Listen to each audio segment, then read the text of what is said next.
الحمد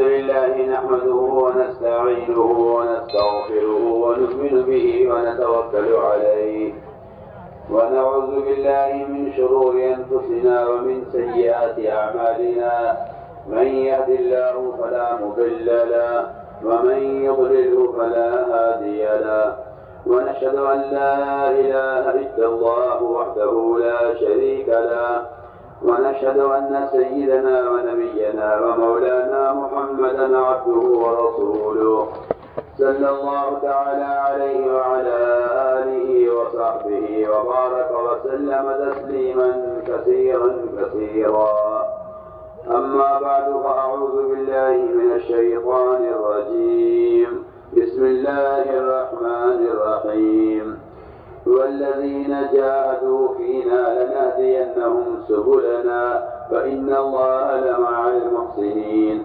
وقال الله سبحانه وتعالى ومن أحسن قولا ممن دعا إلى الله وعمل صالحا وقال إنني من المسلمين وقال الله سبحانه وتعالى إنما يعمر مساجد الله من آمن بالله واليوم الآخر وأقام الصلاة وآتى الزكاة ولم يخش إلا الله فعسى أولئك أن يكونوا من المهتدين وقال عليه الصلاة والسلام لغزوة أو روحة في سبيل الله خير من الدنيا وما فيها أو كما قال عليه الصلاة والسلام. میرے انتہائی محترم بزرگ دوستوں سے وہ یہ بات ہر شخص جانتا ہے کہ دنیا کا کوئی معمولی سے معمولی کام کو اگر وہ کام اب اس کے طریقے سے ہٹ کر کیا جائے تو اس میں کامیابی نہیں ہوتی. ہر انسان جانتا ہے تجارت کیسے ہوگی، زراعت کیسے ہوگی، ہل کیسے چلے گا، بیج کیسے چلے گا، کب چلے گا. دنیا کے معمولی کام بھی اگر ان کے طریقوں کے ان کے اصول کے مطابق نہ کیے جائیں تو آدمی کہتا ہے کہ جی کام ہوگا نہیں. آپ ڈاکٹر کی دوا غلط طریقے سے استعمال کریں تو ڈاکٹر سے کہے جی مجھے صحت نہیں ہو رہی ہے، پہلے سوال ہوگا آپ نے دوا کیسے کھائی ہے. آپ لوہے کی آری سے لکڑی کاٹے، لکڑی کی آری سے لوہا کاٹے تو اس آری کے بدل جانے سے آپ اپنے کام میں کامیاب نہیں ہوں گے.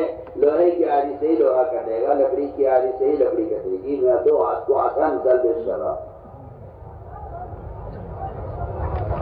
معمولی کام دنیا کے آپ کا جوتا پھٹ جائے تو آپ کو جوتا گانٹنے کے لیے موچی کی دکان پر ہی جانا پڑے گا. اس کے علاوہ سنار کے یہاں، لوہار کے یہاں، کسی بڑائی کے یہاں یہ جوتا سینے کا کسی درزی کے یہاں انتظام نہیں ہے. آپ کا جوتا پھٹ جائے تو آپ کو جوتا لے کے نائی کی دکان پر ہی جانا پڑے گا. اس کے علاوہ کوئی جگہ، کوئی راستہ، کوئی طریقہ اس جوتے کے گانٹنے کا ہے نہیں. وہ سوئی نہ موچی کے پاس ہی ملے گی جس سے جوتا کاٹا جاتا ہے. میں آپ کو بہت آسان مثال دے رہا ہوں. اس زمانے میں مسلمان کو دھوکہ یہ لگا ہے کہ دنیا کے لیے تو آپ کو وہی طریقہ اختیار کرنا پڑے گا جو دنیا کا اصول ہے. رہا دین کے لیے نہ کوئی طریقہ ہے نہ کوئی اصول ہے. آپ جس طرح جاؤ ہدایت حاصل کر لو، جہاں سے جاؤ حاصل کر لو. میرے دوستوں جس طرح دنیا کے معمولی کاموں کا آدمی پابند ہوتا ہے کہ اسی طریقے سے اس کو کرنا پڑے گا. میں عرض کرنا چاہتا ہوں دنیا تو ختم ہونے والی ہے، ہلاک ہونے والی ہے. دنیا اللہ کا ضابطہ نہیں ہے. دنیا اللہ کا ضابطہ نہیں ہے کہ دنیا کا حال ایک حال پر رہتا نہیں ہے. دنیا بدلتی رہتی ہے لیکن اللہ کا دین اللہ کا ضابطہ ہے. آپ خود ہی فیصلہ کرو کہ یہ کمینی دنیا جس سے اللہ کو نفرت ہے، جب اس کے اصول اور اس کے طریقے متعین ہیں تو اس کے خلاف کرنے سے آدمی ناکام ہو جائے گا، اپنے مقصد میں کامیاب نہیں ہوگا. تو وہ جو دین اللہ کا ضابطہ ہے، جو دین اللہ کا محبوب ہے اور جو دین ہمیشہ کے لیے دیا گیا ہے، کیا اس کا کوئی ضابطہ، کوئی اصول نہیں ہوگا؟ یہ کیسے ہو سکتا ہے؟ اس لیے اللہ تعالیٰ نے انبیاء علیہ السلام کے ذریعے جس طرح ایک شریعت اور ایک طریقہ زندگی عطا کیا ہے. نماز ایسے پڑھی جائے گی، روزہ ایسے رکھا جائے گا، زکوٰۃ ایسے دی جائے گی، حج ایسے کیا جائے گا. جس طرح پوری شریعت کے احکام اور اس کے طریقے متعین ہیں، آپ ان کو بدل نہیں سکتے۔ آپ چاہیں کہ جی زمانہ بدل رہا ہے، پانچ نمازوں کی 4 نمازیں ہو جائیں، اب مشکل ہوتا ہے لوگوں کو۔ اس زمانے میں 5 نمازیں ہوا کرتی تھی، اس زمانے میں 4 ہو جائیں، کہ قیامت تک بھی کوئی اس کو بول نہیں سکتا، رائے نہیں دے سکتا۔ کوئی کہ جی سجدہ چلو جی اس طرح نہیں، اس طرح کر لیں، زمانہ بدل رہا ہے کہ نہیں جی۔ تو نماز کا طریقہ بدلنی زمانے کے بدلنے سے میں کہنا چاہتا ہوں، اسی طرح محمد صلی اللہ علیہ وسلم کا جو طریقہ دعوت ہے وہ قیامت تک بدلے گا نہیں زمانے کے بدلنے سے۔ اگر زمانہ بدل رہا ہے، اب دعوت دینے کے لیے اور بھی ذرائع ہیں، اور بھی طریقے ہیں، اخبار ہے، رسائل ہیں، موبائل ہیں، ان کے ذریعے بھی دعوت دی جائے۔ زمانہ بدل رہا ہے، پہلے یہ سامان یہ چیزیں نہیں ہوا کرتی تھی، اس زمانے میں یہ چیزیں پیدا ہو گئی ہیں۔ تو پھر میں تو آپ سے پہلا سوال کر رہا ہوں سب سے کہ جب آپ زمانے کے بدلنے سے نماز کا طریقہ نہیں بدل سکتے تو جس کام کو دے کر نبی کو بھیجا گیا ہے دعوت اللہ، کیا اس کا طریقہ بدل سکتا ہے؟ اتنا آسان سوال کر رہا ہے۔ آپ پہلے نماز کا طریقہ بدل کے دکھلائیے کہ زمانہ بہت بدل گیا ہے، 1600 سال ہو گئے ہیں، زمانہ بدل رہا ہے، تو کیوں نہیں نماز کا طریقہ بدل دیا جاتا؟ یعنی جس طرح محمد صلی اللہ علیہ وسلم کی عبادت کا طریقہ اور آپ کے دین کے طریقے نہیں بدلیں گے، اس طرح آپ صلی اللہ علیہ وسلم نے ہدایت کا حاصل کرنے کے لیے، تربیت کے لیے جو طریقے متعین کیے ہیں وہ طریقے قیامت تک چلیں گے، اور مسلمان ان طریقوں کا پابند ہے۔ میرے دوستوں، یہ بنیاد ہے، اس طرح کسی کے لیے گنجائش نہیں ہے کہ وہ کوئی نیا طریقہ ایجاد کرے اسلام میں۔ سنت کی پابندی قیامت تک کے لیے۔ اسی طرح میں کہنا چاہتا ہوں کہ دعوت اللہ یہ محمد صلی اللہ علیہ وسلم کی وہ بنیادی فریضہ ہے جس کو لے کر آپ بھیجے گئے ہیں۔ آپ صلی اللہ علیہ وسلم نے اس دعوت کے فریضے کو ادا کرنے کا بھی طریقہ متعین کیا ہے۔ اللہ نے فرمایا قرآن میں، بلغ ما انزل الیک من ربک، نبی جی اللہ نے آپ پر جو احکام نازل کیے ہیں آپ یہ احکام لوگوں تک خود پہنچائیے۔ اور عجیب بات ہے، قرآن میں اللہ نے فرمایا قرآن میں کہ جو اللہ کے دین کا پیغام لوگوں تک خود پہنچاتے ہیں، جو اللہ کے دین کا پیغام لوگوں تک خود پہنچاتے ہیں، اللہ تعالیٰ ان کے دلوں سے اپنے غیر کا خوف نکال دیتے ہیں۔ اس لیے کہ مسلمانوں میں جتنی بے دینی ہے، یا تو غیروں سے محبت کی وجہ سے ہے یا غیروں سے رعب کی وجہ سے ہے، اور یہ اللہ کا وعدہ ہے کہ جو اللہ کے دین کا پیغام لوگوں تک خود پہنچاتے ہیں اللہ تعالیٰ ان کے دلوں سے اپنا غیر کا خوف نکال دیتے ہیں۔ پہلے بات میں کہہ رہا ہوں، سب سے پہلے ہر مسلمان کو سب سے پہلے یہ بات ماننی پڑے گی اور یہ بات تسلیم کرنی پڑے گی کہ دعوت کا فریضہ قلم سے، اخبار سے، رسائل سے، موبائل سے، دنیا جہان کے آلات و ذرائع سے دعوت کا فریضہ ادا نہیں ہوتا۔ اس دعوت کے فریضے کو ادا کرنے کے لیے بدن کا استعمال شرط ہے۔ سن رہے بات؟ اسی طرح دھیان سے سننا بات۔ آپ کسی ذریعے سے دین کی بات لوگوں تک پہنچا دیں، اس سے آپ کا دعوت کا فریضہ ادا ہو جائے۔ میں بالکل بے دخل آپ سے کہہ رہا ہوں، دعوت کا فریضہ بدنی فریضہ ہے۔ آپ کسی مشین کے ذریعے نماز ادا کر لیں، یا کسی مشین کے ذریعے آپ کی طرف سے نماز ادا ہو جائے، یا کوئی مشین آپ کی طرف سے حج کر لیں، ذکر کر لیں، تو ذکر کا، حج کا، نماز کا، عبادت کا، روزے کا فریضہ ادا نہیں ہوگا جب تک آپ اس کے لیے اپنے بدن کو استعمال نہ کریں۔ میں یہ کہنا چاہتا ہوں اسی طرح انسان کا بدن ہے، اس کے بغیر، اس کے علاوہ کسی اور ذریعے سے دعوت کا فریضہ ادا نہیں ہوگا، نہ قلم سے، نہ اخبار سے، نہ رسائل سے، موبائل سے۔ آپ دین کا پیغام لوگوں تک بھیجتے رہے پڑے، اس سے میں قسم کھا کر کہتا ہوں اس سے دعوت کا فریضہ ادا نہیں ہوتا۔ اچھی طرح میری بات کان کھول کے سننا، دعوت بدنی فریضہ ہے،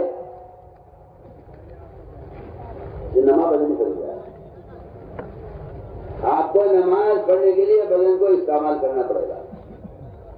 آپ بتا دو ایسی کوئی مشین بن جائے جو مشین رکوع، سجدہ، قوما، قاعدہ، جلسہ، تحیات، سبحانک اللہم، دعائیں، سلام پھیر لے، سب کچھ وہ مشین کر لے، ایسا ہونا کوئی مشکل نہیں ہے۔ اس زمانے میں ٹیکنالوجی بہت ترقی کر رہی ہے، اگر ایسی کوئی مشین تیار ہو جائے تو کوئی مشکل نہیں ہے، بہت آسانی سے ہو جائے گی۔ کیا ہو سکتا ہے کہ آپ تو سو جائیں اور مشین آپ کی نماز ادا کرنے ہو سکتا ہے؟ میں سوال کر دو بولو، کوئی آنا ہے تو جواب تو دو کہ نہیں نماز تو ہوگی نہیں جب تک آپ خود نہیں پڑھیں گے، نماز نہیں ہوگی۔ میں کہنا چاہتا ہوں آپ تو لگے ہیں دنیا کمانے میں، اور مشینیں اور موبائل یہ دین پھیلاتے رہے۔ یہ جو ایمان کا دیوالیہ نکلا ہوا ہے اور مسلمان مرتد ہو رہا ہے، اس کی خدا کی قسم وجہ یہی ہے کہ دین کو پھیلانے کے لیے آلات اور مشینیں استعمال ہو رہی ہیں، دین کے لیے مسلمان کا خود اپنے بدن کا استعمال ختم ہو رہا ہے۔ اس کا بدن تو لگ گیا دنیا کمانے میں،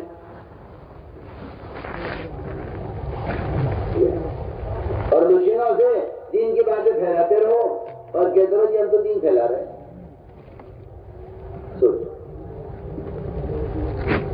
جبکہ میں نے عرض کر دیا کہ دعوت ایسا بدنی فریضہ ہے جس کے لیے بدن کا استعمال شرط ہے۔ حدیث ہے، فرمایا جو تم میں سے گناہ ہوتے ہوئے دیکھے، من رأى منکم منکرا فلیغیرہ بیدہ، جو تم میں سے گناہ ہوتا ہوا دیکھے اسے چاہیے کہ اس کو اپنے ہاتھ سے بدلے۔ کیا مطلب ہاتھ سے بدلنے؟ ہاتھ سے بدلنے کا مطلب یہ ہے کہ ایک آدمی نعوذ باللہ اللہ نہ کرے کوئی مسلمان بہکائے میں آ کر غلطی سے کسی گناہ کی جگہ پہ چلا گیا، یہ پر جا کے بیٹھ گیا، شراب کے اڈے پہ جا کے بیٹھ گیا۔ آپ لگا دیں اشتہار بازاروں میں شراب پینا حرام ہے، میں قسم کھا کر کہتا ہوں اس سے دعوت کا فریضہ زیادہ نہیں ہوگا، اس سے کوئی دعوت کا فریضہ آپ کے ذمہ بدنی ہے۔ آپ جائیے اس کا ہاتھ پکڑ کر اسے سمجھا کر شراب کے اڈے پہ اٹھا لاؤ مسئلہ تو کہا جائے گا کہ ہاں آپ نے دعوت کا فریضہ ادا کیا۔ اس طرح نماز میں اپنے ہاتھ باندھنا یہ نماز کا عمل ہے۔ ایسے میں کہنا چاہتا ہوں کہ دعوت میں گناہ کرنے والے کے جا کر اپنے ہاتھ سے اس کا ہاتھ پکڑنا صرف کہہ رہا ہوں میں صرف یہی فریضہ ہے جسے دعوت کا یہی طریقہ ہے دعوت کا فریضہ ادا ہوگا۔ مقام کھول کے میری بات بہت ضرور کہہ رہا حدیث ہے، جو تم میں سے گناہ ہوتا ہوا دیکھے اس کو چاہیے تم اس کو اپنے ہاتھ سے بدلے، یہ تو قلم سے بدل لے، اخباروں سے بدل لے، پوسٹر لگا دے جگہ جگہ بازاروں میں، نہ میرے کو دیکھنا حرام ہے، پوسٹر لگا دے بازاروں میں سود کھانا حرام ہے۔ اس سے دعوت کا فریضہ ادا بھی نہیں ہوگا۔ میں کہتا ہوں کہ اس سے آدمی سود سے، جھوٹ سے یا بد نظری سے باز میں نہیں آئے گا، اس لیے کہ دعوت کا فریضہ نہیں ادا ہوا۔ جو کہہ نہیں کہ ایسے بھی ہو جائے گا وہ حدیث کا انکار کر رہا ہے۔ ٹھیک ہے، حدیث میں یہ ہے کہ جو تم میں سے گناہ ہوتا ہوا دیکھ رہا ہے اس کو چاہیے اس کو اپنے ہاتھ سے بدلے۔ بتائیے حدیث کا کیا جواب ہے آپ کے پاس؟ سوچو، یہ آج کل لوگ کہتے ہیں کہ انہیں دعوت دینے کا مقصد یہ ضروری تھوڑی کہ آپ خود جا کر دعوت دیں، اخبار سے، رسائل سے، موبائل سے، اس سے بھی دعوت دی جا سکتی ہے۔ بولیے، حدیث کا انکار کر رہا ہے۔ حدیث میں ہے کہ آپ منکر کو اپنے ہاتھ سے بدلیں، گناہ کرنے والے کا ہاتھ پکڑ کے میں لے آؤ۔ اور اگر آپ یہ نہیں کر سکتے تو دوسرا طریقہ یہ ہے کہ آپ جائیں گناہ کرنے والے کے پاس اور اس کو زبان سے سمجھا کر مسجد میں لے آئیں، یہ آپ کے ایمان کا درمیانہ درجہ ہے۔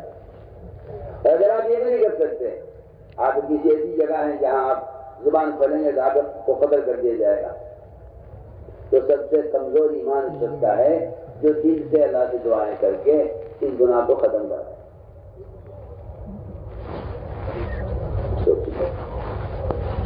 اگر کسی کو انکار ہے اس بات سے تو وہ حدیثوں پر غور کرے. حدیث میں آتا ہے سارے مسلمان ایک کشتی میں سوار ہیں. چاہے امریکہ میں رہتے ہوں، یورپ میں رہتے ہوں، افریقہ میں رہتے ہوں، ہندوستان میں رہتے ہوں، کہیں رہتے ہوں، ساری دنیا کے مسلمان ایک کشتی کے سوار ہیں. ساری دنیا کے مسلمان ایک کشتی کے سوار ہیں. حدیث ہے. اس کشتی میں کچھ سوراخ کرنے لگے. بتاؤ جی حدیث میں کیا فرمایا؟ یہ تو نہیں فرمایا کہ بھائی اعلان کر دو کوئی سوراخ نہ کرے، تو جو سوراخ کرے گا وہ ہلاک ہوگا، آپ بچ جائیں گے. ایسا ہو سکتا ہے؟ ارے بولو، یہ کشتی میں جگہ جگہ پوسٹر لگا دے، اشتہار لگا دے. ارے بھائی کوئی کشتی میں سوراخ میں کیجو، جگہ جگہ لکھ دو. نہیں کہو جی ہماری ذمہ داری پوری ہو گئی ہے، اب تو جو سوراخ کرے گا وہی ڈوبے گا. کہ نہیں، حدیث میں فرمایا کہ جو سوراخ کرنے والے کا اگر جا کے ہاتھ نہ پکڑا تو یہ تم بھی ڈوبو گے، یہ بھی ڈوبے گا. چاہے اس جہاز میں، اس کشتی میں کتنا بڑا بزرگ ہو، ولی ہو، کتنا بڑا اللہ والا ہو، حدیث میں آتا ہے اللہ نے فرمایا جبرائیل اس پوری بستی کو اٹھاؤ آسمان کی طرف اور پٹا پھر سے زمین پر. جبرائیل نے کہا اللہ اس میں تو تیرا فرمان ایک بندہ ہے جو تیری یاد سے کبھی غافل نہیں ہوا، ہر وقت تیرے ذکر میں مشغول رہتا، تیری عبادت کرتا رہتا تھا. اللہ نے فرمایا جبرائیل اس بزرگ کو بھی ہلاک کر دو. کیوں؟ اللہ نے فرمایا جبرائیل لوگ نماز پڑھ رہے تھے، لوگ گناہ کر رہے تھے، لوگ سود کھا رہے تھے، لوگ شراب پی رہے تھے، لوگ جھوٹ بول رہے تھے، لوگ گناہوں کے اندر مبتلا تھے. لیکن یہ جو عابد ہے یہ ابھی نماز میں لگا رہا، ذکر میں لگا رہا، تلاوت میں لگا رہا، اسے کبھی ان کو روکنے کا خیال نہیں آیا اور اس نے انہیں کبھی نہیں روکا گناہ سے، انہیں اسے بھی ہلاک کر دو. بتاؤ اس چیز کا کیا جواب ہے؟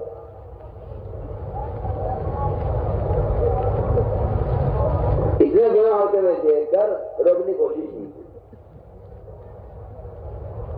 ہم اسے یاد کر رہے کہ کشتی میں جو سوراخ کر رہا ہے وہ اصل میں گناہ کرنے والا ہے. اگر تم نے جا کے اس کا ہاتھ پکڑ لیا تب تو کہا جا سکتا ہے کہ ابھی سوراخ کرنے سے آگے روک دیا اس کو. اور اگر تم نے اسے چھوڑ دیا اس کے حال پر، سوراخ کر دیا اس نے، تم چیختے رہو لیکن میں نے تو منع کر دیا تھا، میری ذمہ داری ختم ہو گئی. آپ کی ذمہ داری یہ نہیں تھی کہ آپ اعلان کر دیتے، یا آپ کی ذمہ داری یہ نہیں تھی کہ آپ بھائی آپ لوگ کیوں کھڑے ہیں؟ کس نے کھڑا کیا آپ کو؟ کس نے کھڑا کیا آپ کو؟ کیوں کھڑے آپ؟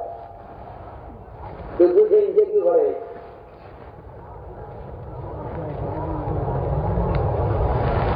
میرے کے بات سنو، کیوں بیٹھ جاؤ نیچے؟ تو میں بہت اہم بات کہہ رہا ہوں. اس کشتی میں سوراخ کرنے والے کا جا کے ہاتھ پکڑنا بس یہ ایک نجات کا راستہ ہے. میں پھر یہی کہنا چاہتا ہوں کہ گشت، سب سے پہلے گشت کا مقصد ہے اپنے ایمان میں کمال پیدا کرنا. پہلا مقصد گشت کا، پہلی صفت ان 6 نمبروں میں اپنے ایمان میں کمال پیدا کرنا. یہ گشت ہے اسی لیے، صحابہ گشت کرتے اسی لیے تھے تاکہ ایمان کی تکمیل کریں. ہم تو آج بھی کہتے ہیں، ہم تو آج بھی کہتے ہیں تبلیغ میں گشت کرنا ایمان کی تکمیل کے لیے ہے. تبلیغ میں گشت کرنا اپنی ایمان کی تکمیل کے لیے. کیوں؟ اس لیے کہ گشت کا جو مقصد ہے وہ لوگوں کو نیکی پر آمادہ کرنا. ایک آدمی کا ہاتھ پکڑ کے اسے نماز کے لیے مسجد میں لے آنا، اسے کہتے ہیں امر معروف. ایک آدمی کو شراب کے اڈے سے اٹھا لانا، اسے کہتے ہیں منکر سے روکنا. آپ کتاب لکھتے ہیں منکر سے معروفات سے کتابیں چھاپ دیں آپ، وہ معروفات کا علم ہے، دعوت نہیں ہے. کتاب پڑھ لو جی، کتاب پڑھ کے میں سمجھ جاؤں کہ ہاں بھائی یہ گناہ ہے، یہ نہیں کرنا مجھے، یہ نیکی ہے کرنی ہے مجھے، کہ نہیں، اس سے دعوت کا بڑا زیادہ نہیں ہوتا. اس سے آپ کو حرام حلال کی معلومات تو حاصل ہو جائے گی، لیکن ایمان جو بنے گا وہ میں جو آپ سے بے تکلف کہہ رہا ہوں، ایمان جو بنے گا وہ تو بھلائی کا حکم کرنے سے، برائی سے روکنے سے ہی بنے گا.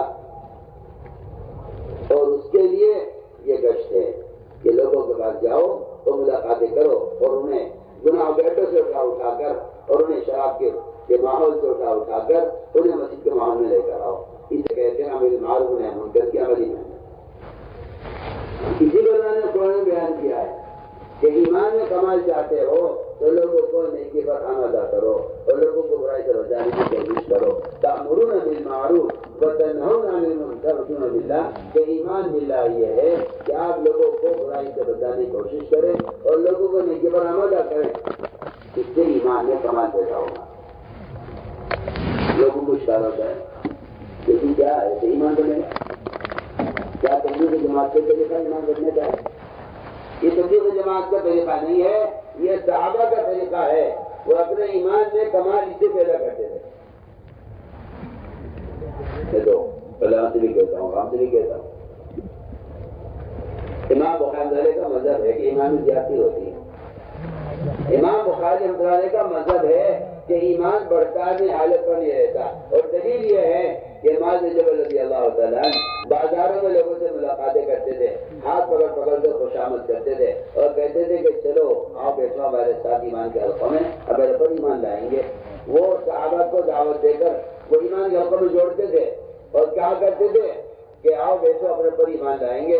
امام بخاری فرماتے ہیں دیکھو ایمان کی زیادتی اس طرح ہوتی ہے. بتائیے اس سے بڑی دلیل، اس سے بڑی دلیل کیا ہوگی کہ امام بخاری رحمۃ اللہ علیہ وہ ایمان کے بڑھنے میں جو ثابت کر رہے ہیں حضرت معاذ بن جبل کے عمل سے ثابت کر رہے ہیں. میں تو علماء سے نہیں کہہ رہا ہوں، آپ سے نہیں کہہ رہا ہوں. آپ سوچیں گشت کرنے کو فرض کوئی واجب ہے؟ میں کہتا ہوں کہ امر معروف نہی منکر کے لیے گشت ہے.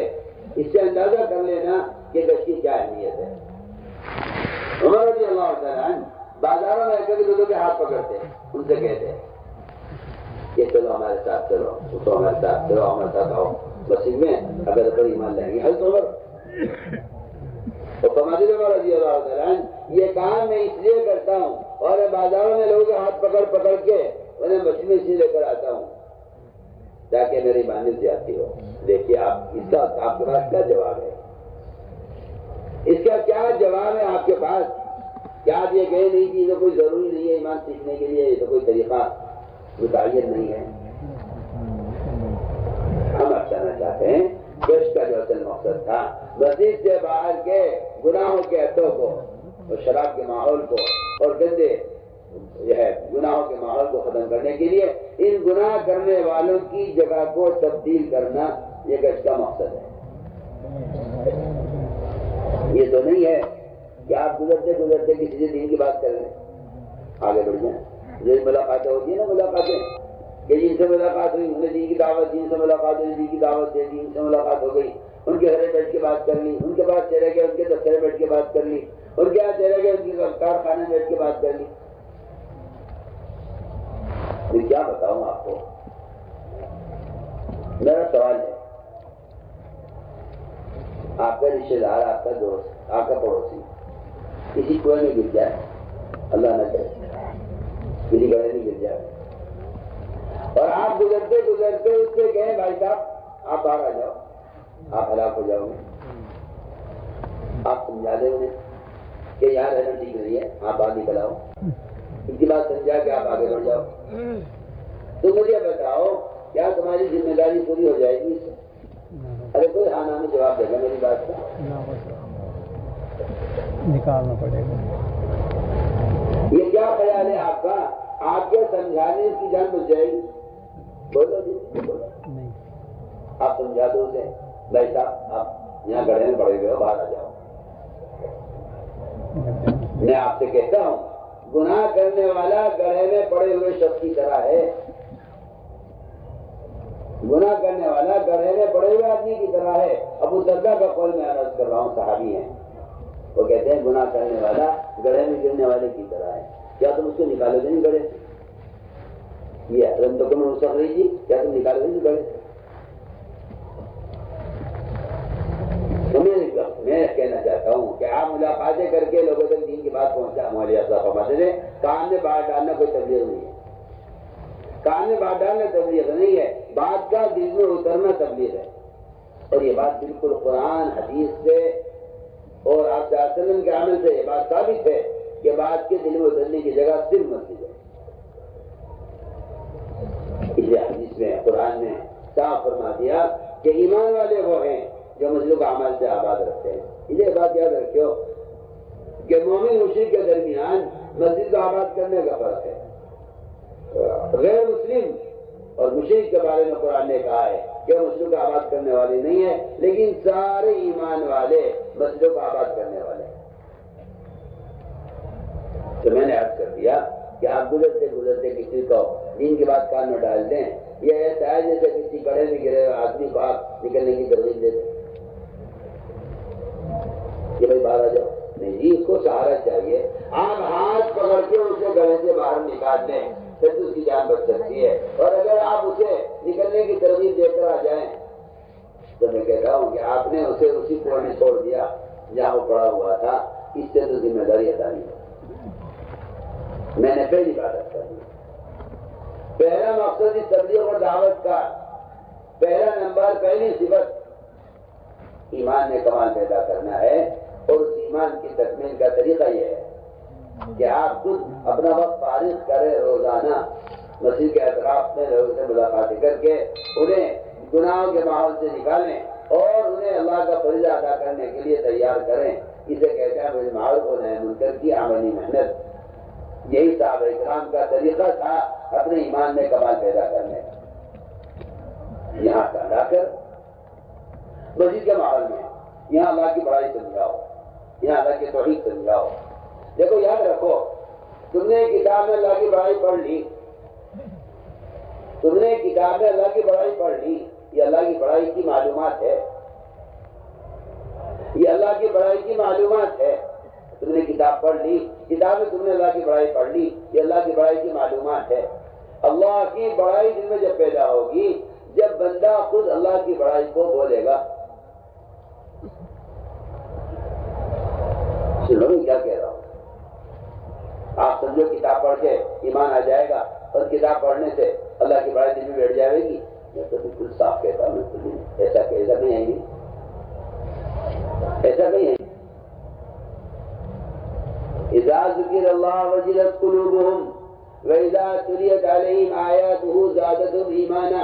علماء سے کہہ رہا ہوں، اس آیت پر غور کر لیں اگر تو یہ بات سمجھ میں آ جائے گی کہ دوسروں کو اللہ کی یاد دلانے سے دلوں کے اندر کا جلا ہوتا ہے، اور دوسروں کو اللہ کا کلام پڑھ کر سنانے سے ایمان میں زیادتی ہوتی ہے۔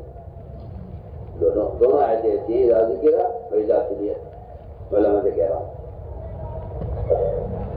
ٹھیک ہے، کتاب سے آپ کو علم حاصل ہو جائے گا، معلومات حاصل ہو جائے گی، لیکن اللہ کی بڑائی کو بولے بغیر اب آدمی یوں تو بتائے جی ہاں اللہ بڑائی بول رہا ہے، وزیر کی، صدر کی، سرپنچ کی، مکھیا منتری کی بڑائی ان کی بولی جا رہی ہے۔ جن کی بڑائی بولے گا دل میں ان کا تاثر پیدا ہوگا، اسی لیے نماز ضائع کرے گا۔ دکان کی بڑائی بولی ہے، نماز ضائع کرے گا، مال کی بڑائی بولے گا، زکات ضائع کرے گا، غیر مسلموں کے ساتھ رہے گا، اپنے معاشرے کو برباد کرے گا۔ اللہ کی بڑائی کے بولنے سے اللہ کی بڑائی دل میں اترتی ہے۔ یا ایھا الناس وحد اللہ، یہ مطلب نہیں ہے اس کا کہ تم اللہ کو ایک مان لو۔ واحد اللہ کا مطلب یہ نہیں ہے تم اللہ کو ایک مان لو۔ واحد اللہ کا مطلب ہے اے لوگوں اللہ کی توحید کو بیان کیا کرو۔ وہ کبیر تکبیرہ، اللہ کو بڑا مان لو، یہ مطلب نہیں آیا اس کا۔ قم فانذر وربک فکبر کا مطلب یہ نہیں ہے کہ نبی کو حکم دیا جا رہا ہے کہ آپ اللہ کو بڑا مان لو۔ نبی تو اللہ کو بڑا مانتے ہی ہے، نبی نہیں مانے گا اللہ کو بڑا تو کون مانے گا۔ کبیر تکبیرہ کا مطلب یہ نہیں ہے تم اللہ کو بڑا مان لو۔ کبیر تکبیرہ کا مطلب یہ ہے کہ آپ لوگوں میں کھڑے ہو کر اللہ ہی کی بڑائی بیان کریں۔ اللہ کی بڑائی بیان کرنا تکبیر ہے، اللہ کی بڑائی بیان کرنا تکبیر ہے۔ میں یہ کہنا چاہتا ہوں، اس لیے فرمایا کہ بڑے کے گھر میں لاؤ، بڑے کے گھر میں آنے سے بڑے کی بڑائی پیدا ہوگی۔ جو مسجد گھر میں جاؤ اس کی وزارت کا تاثر پیدا ہوگا۔ تم صدر کے گھر میں جاؤ، بادشاہ کے محل میں جاؤ، اس کی بادشاہ کی بڑائی کی دل میں پیدا ہوگی۔ ایسے ہی اللہ کے گھر میں آنے سے اللہ کی بڑائی پیدا ہوگی۔ تو میں نے عرض کر دیا کہ گشت کا پہلا مقصد گشت کا ہے اپنے ایمان میں کمال پیدا کرنا. یہی صحابہ اکرام کا معمول تھا کہ وہ دعوت دے کر مسجد میں لاتے تھے اور مسجد کے ماحول میں دین کی بات ہوتی تھی. کیونکہ خدا کی قسم صرف مسجد ہی وہ جگہ ہے جہاں دل پلٹ سکتا ہے. صرف مسجد وہ جگہ ہے جہاں دل پلٹ سکتا ہے. مسجد ہی صرف وہ جگہ ہے.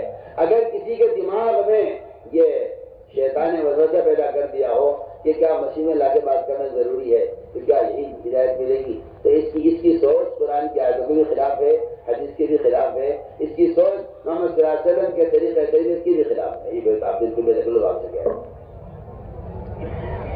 قرآن کہہ رہا ہے ہدایت یافتہ وہ لوگ ہیں جو مسجد سے جڑے ہوئے ہوں.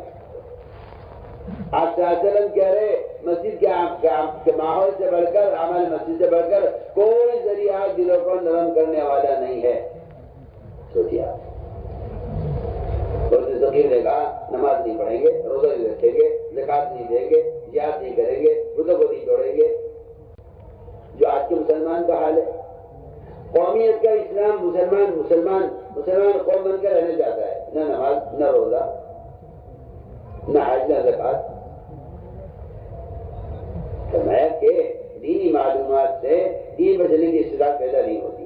یہ جو نشریات ہو رہی ہیں یہ معلومات کی نشریات ہیں. اس سے خدا کی قسم اس سے آدمی عمل والا بن جائے ناممکن بات ہے، ناممکن بات ہے. اور وہ بھی شیطانی راستے گندے موبائلوں سے اور فلموں کے ذریعے دین کی اشاعت. گناہ کے راستے سے آدمی کہیں ہدایت آتا ہے، گناہ کے راستے آدمی گمراہ ہوتا ہے. گناہ کے راستے گمراہی کے راستے ہیں. تم گناہ کے راستے سے اس علم کو گناہ کے راستے سے اس علم کو جبریل اعظم سے لے کر آئے ہو اور محمد صلی اللہ علیہ وسلم سے معانقہ کر کے انہیں بھیج کر ان کے اندر علم کو داخل کیا ہو. آج آپ شیطانوں کے ساتھ رہ کر اور شیطانی حالات کے ذریعے سے علم حاصل کرنے کو سمجھتے ہیں کہ اس طرح کی سزا پیدا ہوگی. ایسا بیوقوف اناڑی آدمی کون ہو سکتا ہے بھلا؟ ایسا بیوقوف کون ہو سکتا ہے جو محمد صلی اللہ علیہ وسلم کے طریقوں سے ہٹ کر باطل اور حرام راستوں سے علم حاصل کرنا چاہے اور حرام راستوں کے ذریعے چاہے ہدایت پھیل جائے دنیا میں. اس کے لیے تو فرشتوں کے ساتھ رہنا ہوگا علم حاصل کرنے کے لیے، اور اس کی جگہ صرف مسجد ہے. میں اس لیے کہنا چاہتا ہوں کہ ایک دن سے وہ واقع آتے ہیں ایسے صحابہ کے. تو پہل کہتے ہیں کہ میں نے اپنے کان بند کیا، روئی سے قرآن کی بات سننا نہیں چاہتا تھا. میں نے مسجد میں قدم رکھا، میرے دل نے کہا ان کی بات سننی چاہیے. میں نے کان سنوں نہیں کہا جی آپ کی بات سنی. 80 خاندانوں کو اسلام میں لے کر آئے سہیل رضی اللہ تعالیٰ. یہ مسجد کے ماحول کا اثر ہے. سمامہ نے کہا میں آپ بات قبول نہیں کروں گا. آپ نے 3 دن مسجد میں رکھا. ذکیر نے کہا نماز نہیں پڑھیں گے، زکات نہیں دیں گے، حج عمل نہیں کریں گے. میں نے مسجد میں رکھو. مسجد کہیں اندر ہی وہ اثر ہے کہ جو اس کے دل کے دلوں کو نرم کرے گی. آج کی پتہ نہیں اناڑی کہاں سے آئے جن کا خیال یہ ہے کہ نہیں یہ کوئی ضروری نہیں ہے مسجد میں لانا، بس آپ دین کے بعد زبردست پہنچا دیں. ہدایت اللہ کے ہاتھ میں، ہدایت اللہ کے ہاتھ میں ہے.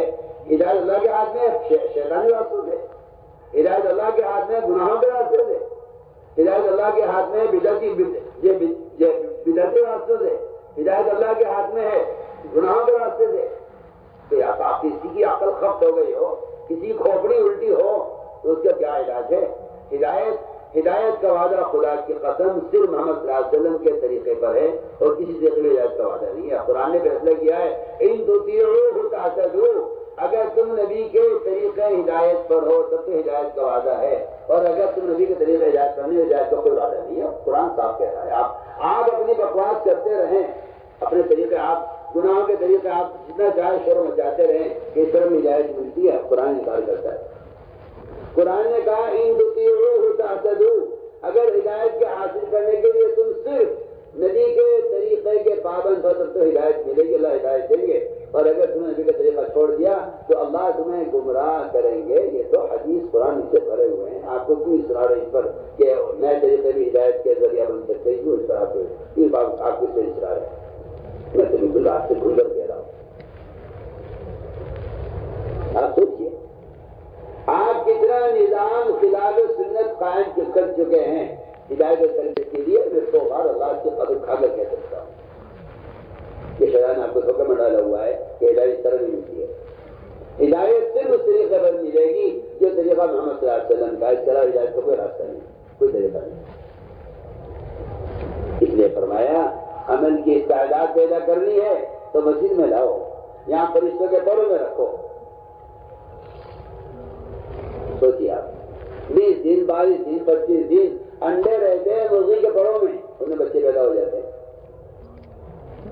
تم رکھ کے دیکھ لو، مرغی پر انڈے کو بٹھا کے دیکھ لو، جو انڈا مرغی کے پر سے الگ پڑا رہے گا وہ گندا ہوگا، سڑے گا، بدبو اس کے اندر بنے گی، پھوٹ گیا تو پورے گھر بدبو ہوگی اس کی۔ یہ بدبو اس کی ہے کہ یہ مرغی کے پر سے الگ رہا ہے۔ میں کہتا ہوں جو لوگ مسجدوں کے ماحول سے دور رہتے ہیں اور اس کا پروں سے الگ رہتے ہیں، ان میں غیبت کی گندگی، سود کی گندگی، جھوٹ کی گندگی، زنا کی گندگی، شراب کی گندگی، جوڑ کی گندگی، ان کے اندر وہ بیماریاں پیدا ہوں گی جن کی بدبو سازیاں رکھتے ہیں۔ آپ سمجھتے ہیں دینی معلومات سے دین قائم ہوا ہے، ایسی حماقت کی سوچ۔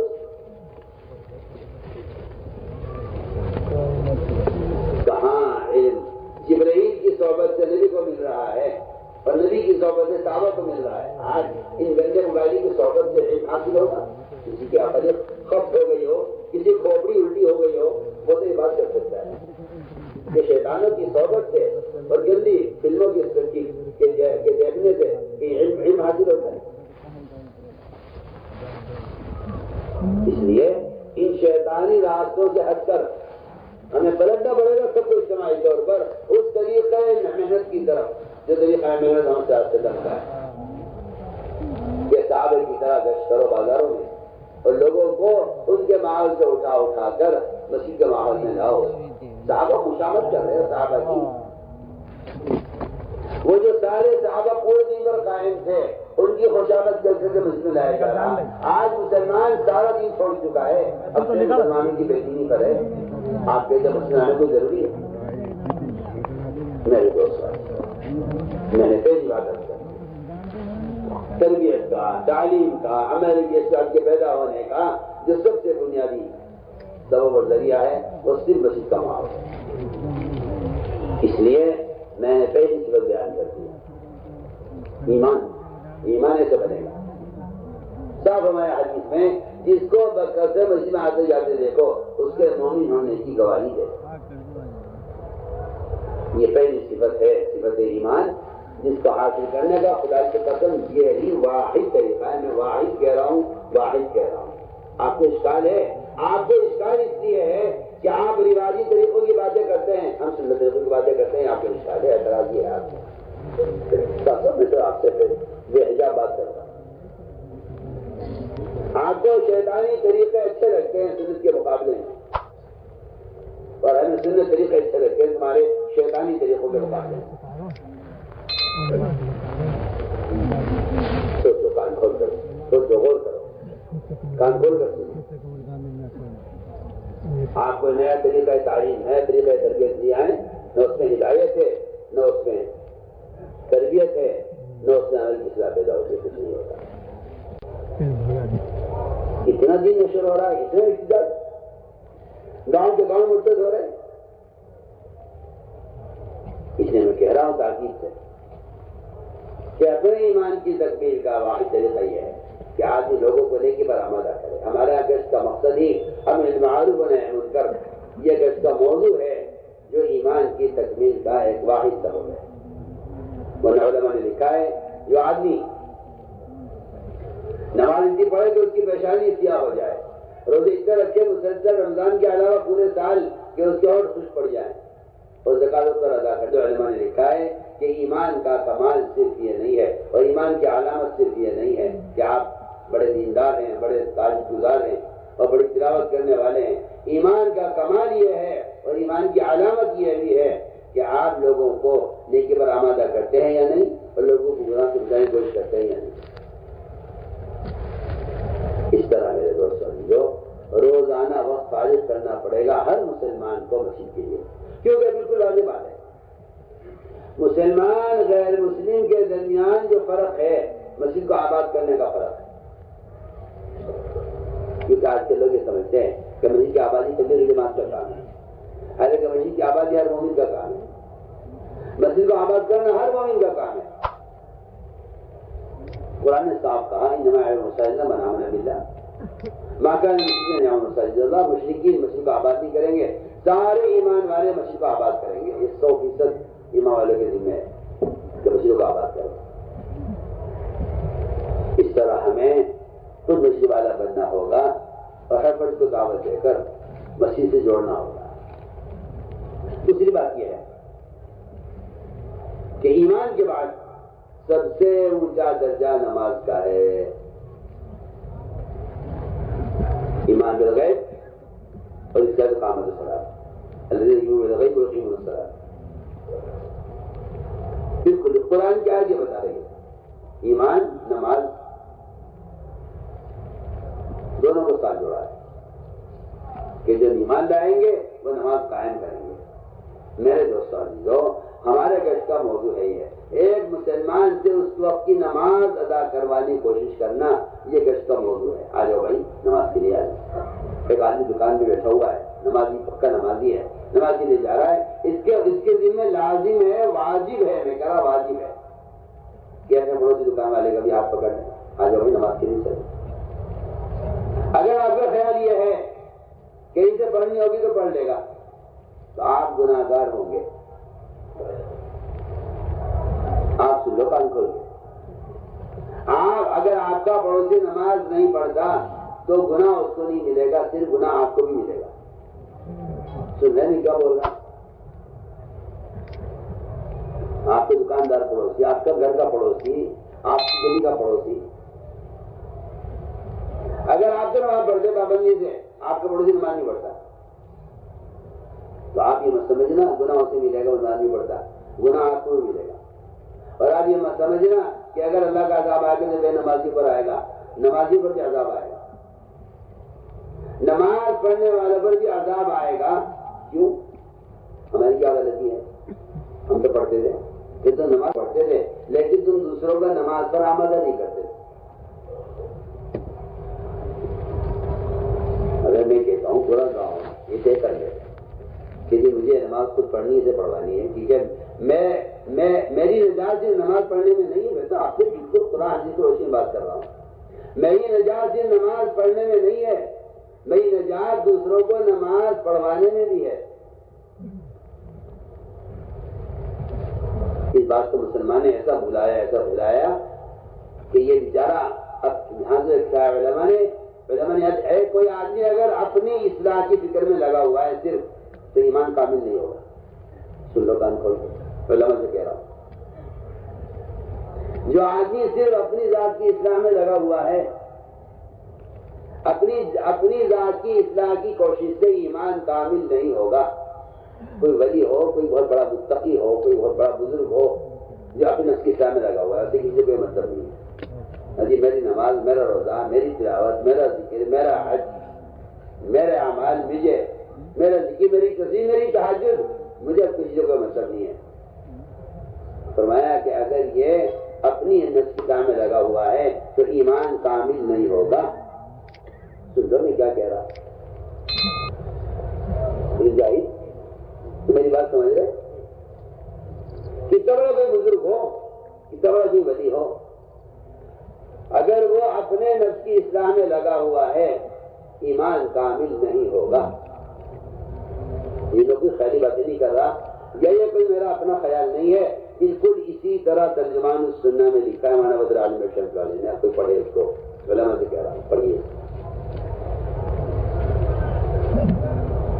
اپنی کمالات عملیہ، اپنی ذات کے کمالات علمیہ دونوں لکھا ہے. اس سے جو چاہے کمال حاصل کر لے، لیکن اس کا ایمان کامل نہیں ہوگا جب تک یہ دوسروں کو دعوت نہیں. فرمایا تمام نفوس کی اصلاح پر موقوف ہے اس کے ایمان کا کمال. اپنے نفس کی اصلاح کی کوشش سے ایمان کامل نہیں ہوتا. کہ آدمی اپنی ذات کے اعتبار سے اعمال کی پابندی کرے، نماز، روزہ، حج، زکات، ذکر، تلاوت، تہجد، عبادت، روزے، نماز، حج سب کچھ کر جائے. جب تک دوسروں کو آمادہ نہیں کرے گا نیکی پر اور دوسروں کو برائی سے بچانے کی خود کوشش نہیں کرے گا، ایمان کامل نہیں ہوگا. پکی بات. گھر شریف تھوڑی ہے کہ جی چاہے کر لو جی چاہے چھوڑ دو. اپنے ایمان کی تکمیل کے لیے کرتے ہیں. دوسروں کو نیکی پر آمادہ کرنا اپنے آپ کو عذاب سے بچانے کے لیے قرآن نے صاف کہا ہے. اور اللہ کا عذاب آیا نہ ماننے والوں پر تو نجات صرف ان کو ہوگی جو دوسروں کو دعوت دیا کرتے تھے. صاف قرآن کی آیت ہے. فلما نسوا ما ذکروا به انجینا الذین ینهون عن السوء. اس طرح میرے دوستو ہمیں اس طرح لوگوں کو نماز کے لیے تیار کریں. اور ظاہر بات ہے کہ جو آدمی صبح مسجد لائے گا وہ تو نماز پڑھے گا. یہ تو ناممکن بات ہے اور سمجھ میں آنے والی بات ہی نہیں ہے کہ کوئی آدمی کسی پر نماز کے لیے پکڑ کے لاؤ خود نماز نہ پڑھے. یہ تو ہو نہیں سکتا. ایک آدمی اگر کھانا کھانے بیٹھ رہا ہے اور وہ کسی کو لیا میں صاحب آج تم میرے ساتھ کھانا کھا لو تو کیا ایسا ہو سکتا ہے کہ یہ خود نہ کھا لے کھلا دے؟ تو خود ہی شریک ہوتا ہے. تو بہت آسان مثال دے رہا ہوں. کتنی آسان مثال ہے. آپ کسی کو اپنے ساتھ کھانے میں شریک کرنا چاہیں تو ظاہر بات ہے آپ بھی کھائیں گے وہ بھی کھائیں گے. آپ کسی کو اپنے ساتھ کھانے پہ پکڑ کے لائے ہیں اس تھوڑی لے کر آئے کہ وہ کھایا آپ نے کھائیں. تو جب ایک آدمی کسی کو کھانے کی دعوت دے کر خود شریک ہوتا ہے تو جو آدمی کسی کو نماز کے لے کر آئے گا کیا اس بات کا امکان ہے وہ خود نماز نہ پڑھے؟ ہو سکتا ہے کہ نہیں؟ ناممکن بات ہے. تو میں نے اس یاد کیا کہ لوگوں کو نماز پر آمادہ کرنا ہے. اس بات کو ٹھان لو تم رواج والو کہ ہمارے رواجوں کے بے نمازی نہیں رہے گا. نہیں ہے. ایک دادی بیٹا سوچتا رہتا ہے دکان پہ یہ گاہک میرے یہاں آ جاتا یہ گاہک بھی یہاں آ جاتا یہ والا گاہک بھی آ جاتا. ہاں یہ سامنے سے گزر گیا ہے یہ میری دکان میں کیوں نہیں آیا؟ اجی بھائی صاحب آ جاؤ. ہاتھ پکڑ پکڑ کے کھینچ کے لاوے دکان میں. تم جا کے دیکھو مین روڈ پر ان کے ہوٹلوں کے ایجنٹ کھڑے ہوں گے سڑک پر اپنی جان خطرے میں. ہائی میں گاڑی چل رہی ہے وہاں کھڑے ہو کے ہاتھ دیتے ہیں 20 روپے کھڑے ہو گئے کیا ہوٹل لے کھانا کھاتے جاؤ. شراب کے اڈے لگے ہوئے ہیں ان کے ایجنٹ کھڑے ہوئے ہیں سڑکوں پر شراب کی دعوت دے رہے ہیں. یہ کام مسلمان کر رہا ہے. یہ کام مسلمان کر رہا ہے. ان سے وہ کام کی بات کر رہا ہوں. اس لیے میرے دوستوں دوسروں کو نماز پر آمادہ کرو. خود اپنی ذات سے نماز میں کمال پیدا کرو. جو نماز قبول نہیں ہوتی وہ نماز قبول نہیں ہوتی جلدی جلدی پڑھی جاتی ہے. ہمارے جلسوں میں نمازیں ہوتی ہیں نماز سکھلانے کے لیے. اپنی مسجدوں میں ایسی اطمینان سے نماز پڑھا کرے. اگر رکوع سجدہ قوما قاعدہ جلسہ اطمینان سے نہیں ہو رہا تو یہ نماز بھوک دے کے ماری جائے گی گندے کپڑے کی شکل میں. جو نماز کامل نہیں ہوتی وہ نماز ہمارے کے لیے بد دعا کرتی ہے. دکان نہیں چل رہی کھیت جڑ گیا سیلاب آ گیا پیداوار کی کوڑا لگ گیا دکان خردی ہو گئی کسی دکان کو جھوٹا مقدمہ ڈال دیا. ابھی میں تو مظلوم ہوں میری تو کوئی غلطی نہیں ہے. اچھا پھر تو نماز کو برباد کیا. اب نماز کی بد دعا لگی تجھے. نماز کی بد دعا لگتی ہے دکان کو. یہ نماز کو ضائع کرتا ہے دکان کے لیے. اللہ دکان کو ضائع کرتے ہیں نماز کے لیے. ہو جا رہا یہ بیچارہ یہ کہتا رہتا ہے کہ کسی نے جادو کرا رکھا ہے. کیا جادو کیا کہ ہم کس کو مانتے نہیں. ہم تو صاف باتیں کہتے ہیں کہ تو نے اپنے عمل کو بگاڑ کر نماز کی بدوائیں تو لے رہا ہے. جس طرح مظلوم کی بددعا لگتی ہے یتیم کو ستانے والے کی یہ بربادی ہوتی ہے اور یتیم کی بددعا سے ہوتی ہے. اور فرمایا اسی طرح نماز مظلوم ہو جاتی ہے اور نماز کو یہ بگاڑتا ہے دکان کے لیے. نماز بددعا کرتی ہے اے اللہ تو اس کی دکان کو برباد کر دے. اس نے کارخانے کی نماز ضائع کیا اس کی کارخانے کو برباد کر دے. اس نے اپنے کھیت کے تیار کے لیے نماز ضائع کی اس کی کھیت کو اجاڑ دے. نماز بددعا کرتی ہے نمازی کے لیے. اس لیے ہمیں چاہیے کہ لمبی لمبی نمازیں پڑھنے کی مشقت کرو. جس سے نماز کا کمال ہوگا دین میں کمال ہوگا. حدیث میں من اقام فقد اقام الدین. جو نماز کو درست کرے گا دین کو درست کرے گا. جو نماز کو قائم کرے گا وہ دین کو قائم کرے گا.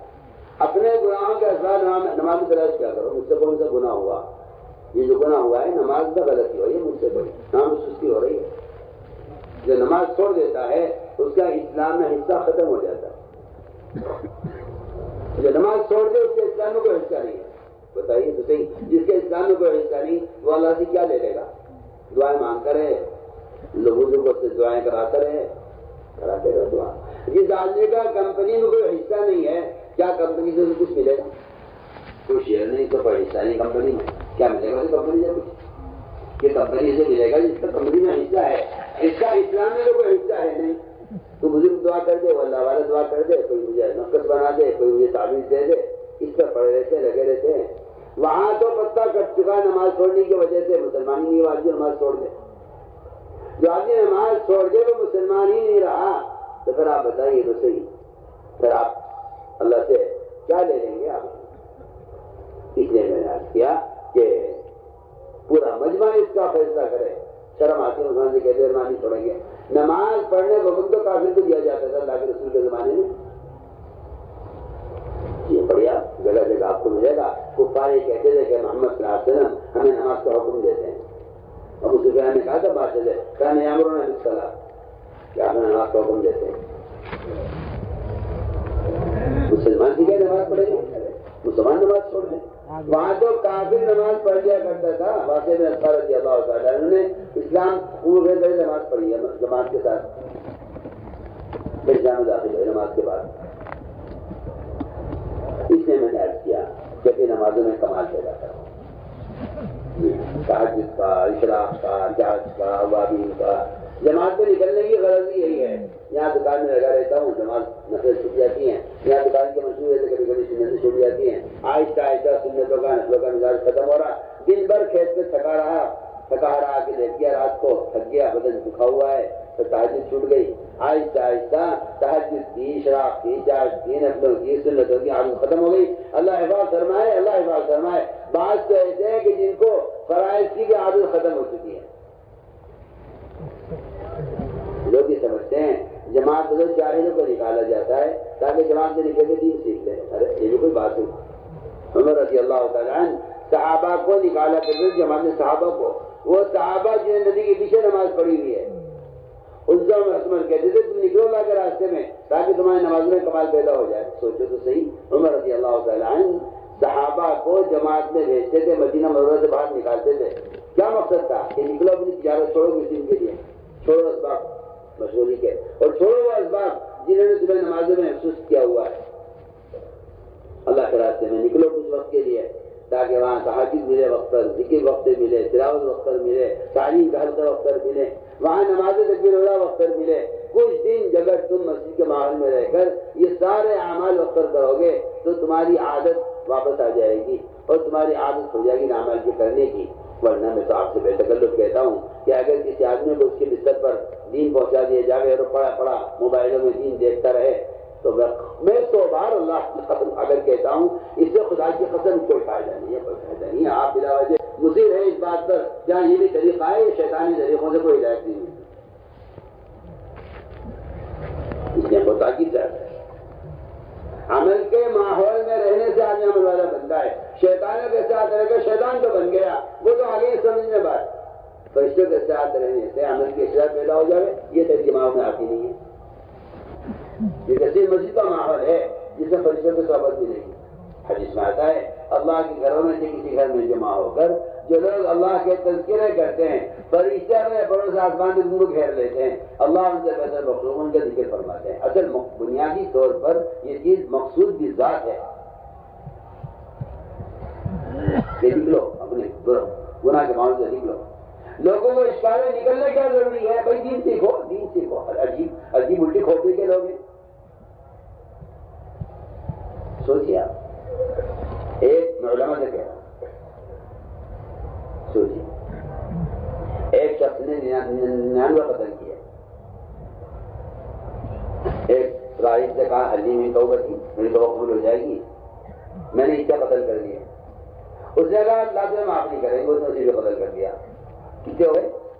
100 ہو گئے، 100 قتل ہو گئے۔ پھر ایک عالم سے کہا کیا میری توبہ قبول ہو جائے گی؟ عالم نے کہا ہاں اللہ تمہیں معاف کر دیں گے مگر تم اپنی بستی چھوڑ کے نکل جاؤ۔ کیا ضرورت ہے نکلنے کی؟ عالم یہ کہتا بھائی توبہ کر لو، استغفار کر لو، آئندہ نہ کرنے کا پختہ ارادہ کر لو، اپنے فعل پر تمہیں ندامت ہو سکتی ہے، اللہ سے توبہ کر لو، اللہ معاف کر دیں۔ سوچو عالم نے کیوں کہا اپنی بستی چھوڑ کے نکلو، کیوں کہا نہیں؟ پر یہ حدیث اس کا صاف مطلب یہ ہے کہ آدمی گناہ کی جگہ کو چھوڑے. آپ سے کی پتی کے بعد پتا ہو آدمی کو سوتے رہے گا، آدمی سوتے رہ گئے، سوتے سوتے سوتے سورج نکل آیا.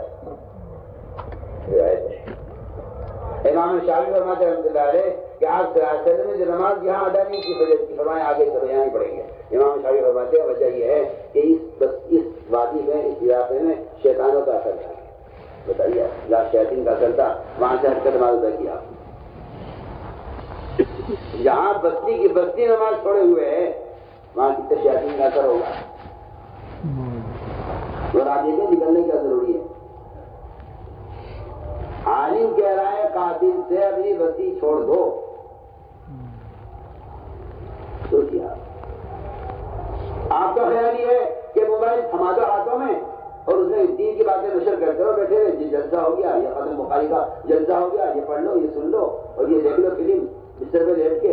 یہ آپ کا خیال ہے. سوچیے آپ جب تک آدمی اپنی جگہ سے نہ ہٹے. میں اس کی مثال دیتا ہوں آپ کو. جلالہ مرغی ہوتی ہے جو گندگی کھاتی ہے، جو آپ کی مرغی علماء جانتے ہیں جلالہ کہتے ہیں. وہ گندگی کھانے کی عادی ہو جاتی ہے. شریعت یہ کہتی ہے اگر آپ اس مرغی کو جو گندگی کھانے کی عادی ہو گئی ہے، اگر آپ اس مرغی کو کھانا چاہتے ہیں، پکانا چاہتے ہیں تو اسے کم سے کم 24 گھنٹے کے لیے ایک دربے میں بند کر دیں تاکہ اس کے اندر سے گندگی کا اثر ختم ہو جائے.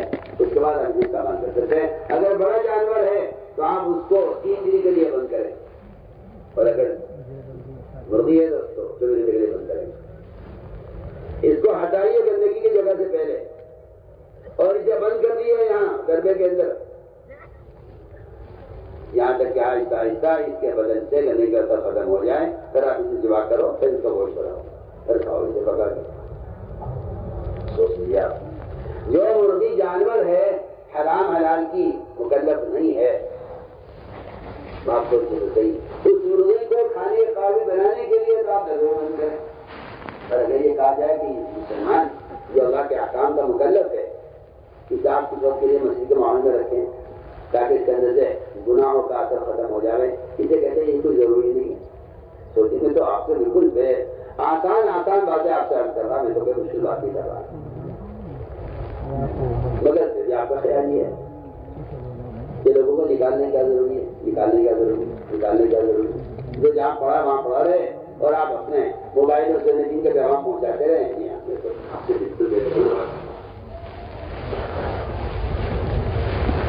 مسئلہ یہ ہے کہ امت گناہوں کی عادی ہو گئی ہے.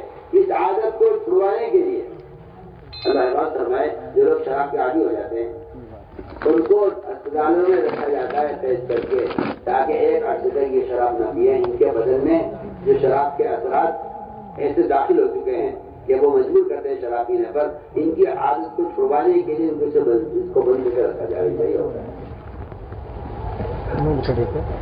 میں کہتا ہوں کہ اسی طرح جب آدمی خدا نہ کرے نعوذ باللہ گناہوں کا عادی ہو جاتا ہے تو اس کا بدن ان گناہوں کی وجہ سے اتنا ان کا عادی ہو جاتا ہے گناہوں کا کہ وہ عادت چھوٹتی نہیں ہے جب تک اس کو اس ماحول سے نکال کر ہم اس معاملے میں آئے. تو اسے ہم نے عرض کیا کہ ہم اس طرح عمل کے ماحول میں رہیں. تو میں نے عرض کیا کہ عمر رضی اللہ تعالیٰ عنہ صحابہ کو نکالا کرتے جماعت میں جاؤ تاکہ تمہاری نماز میں کمال پیدا ہو جائے. ان کی نماز میں کیا کمی ہوگی؟ آج ہم اپنی نماز کا صحابہ کی نماز سے مقابلہ کر کے دیکھتے ہیں. اس لیے میرے دوستوں نمازوں میں کمال پیدا کرنا ہے. جماعت میں نکل کر خوب موقع ملے گا لمبی لمبی نمازیں پڑھنے کا. تہجد کا خوب اہتمام کرو. تہجد یہ رات کا قیام اور یہ تہجد ان کا یہ تو سب سے زیادہ اللہ کے قرب کا ذریعہ ہے. حدیث میں آتا ہے نوافل کی کثرت بندہ اللہ کے قریب ہو جاتا ہے. اللہ فرمانے میں خود اس کا اعضا بن جاتا ہوں. اللہ فرمانے میں خود اس کا اعضا بن جاتا ہوں. اتنا قریب ہو جاتا ہے بندہ نماز کے نوافل کے ذریعے اللہ کے اتنا قریب ہو جاتا ہے. تو جو آدمی اللہ کے اتنا قریب ہو جائے گا تو بتائیے کسی کیا پھر اس سے اس بات کا امکان ہے بے گناہ کرے. اللہ فرما رہے ہیں میں اس کے ہاتھ بن جاتا ہوں، میں اس کے پاؤں بن جاتا ہوں. اللہ فرما رہے ہیں میں اس کی آنکھ، اس کے کان بن جاتا ہوں، اس کی زبان، اس کے اعضا بن جاتا ہوں، تاکہ کیونکہ یہ سارے اعضا اپنے گناہوں سے بچ جائیں گے.